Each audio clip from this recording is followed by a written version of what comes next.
Praise the lord. యేసుక్రీస్తు దివ్యనామంలో ఉదయకాల సమయంలో వాక్యం వింటున్న మీ అందరికీ నా హృదయపూర్వక వందనాలు తెలియజేస్తున్నాను. నా కుటుంబం వర్ధిల్లడం లేదే? ఎందుకు నా కుటుంబంలో ఆశీర్వాదాలు లేవే? ఎందుకు నా వ్యాపారం ఎక్కడేసిన గొంగలి అక్కడే ఉంది అన్నట్లుగా అక్కడే ఉందే? ఒక ప్రాస్పరిటీ, ఒక వర్ధిల్లడం నేను చూడలేకపోతున్నాను. నా బిడ్డలు ఎందుకు వర్ధిల్లడం లేదు? ఇంతకీ నా కుటుంబమే క్షీణించిపోతా, దినదినము దిగజారిపోతా ఉంది, ఎందుకు వర్ధిల్లడం లేదు అని ఆలోచిస్తున్నావా?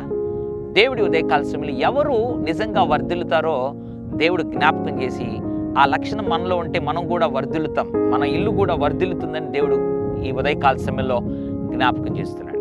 ఎవరు వర్ధిల్లుతారు? సామెతల గ్రంథం 14వ అధ్యాయం 11వ వచనం, యథార్థవంతుల గుడారం వర్ధిల్లును. యథార్థముగా ఎవరైతే జీవిస్తారో వారి ఇంటిని, వారి గుడారాన్ని దేవుడు వర్ధిల్లింపజేస్తాడు. మానవుడు వర్ధిల్లాలంటే బైబిల్లో చాలా విషయాలు ఉన్నాయి. అయితే అందులో ఒకటి యథార్థత. యథార్థత ఎక్కడైతే ఉంటుందో, వేషధారణ ఎక్కడైతే ఉండదో అక్కడ వర్ధిల్లడం అంటూ చూస్తారు. ఈ కుటుంబం వర్ధిల్లలేకపోవడానికి బహుశా యథార్థత లేదేమో. పరీక్షించుకుందాం మనం అందరం. ఇక మీదట ప్రార్థన చేసుకుని, ప్రభువా యథార్థవంతుడిగా జీవించినంత కాలం నన్ను ఈ లోకములో ఉండనిమ్ము ప్రభువా నేను ప్రార్థన చేయి. నిశ్చయముగా దేవుడు నిన్ను, నీ కుటుంబాన్ని, నీ గుడారాన్ని వర్ధిల్లింపజేస్తాడు. పరిశుద్ధుడా, ప్రేమగల తండ్రి, నీకు వందనాలు.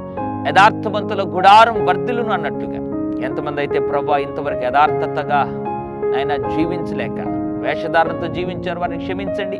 ఇక మీదటైనా యథార్థంగా జీవించాలని తీసుకున్న తీర్మానాన్ని స్థిరపరచండి. యథార్థవంతుల గుడారం వర్ధిల్లింపజేసే దేవుడు ప్రభా, నీ బిడ్డలు యథార్థంగా జీవించి మరి గుడారములు నీ ద్వారా వర్ధిల్లింపజేసుకునే కృప దయచేయమని యేసు నామములో ప్రార్థిస్తున్నాను తండ్రి. ఆమెన్. God bless you.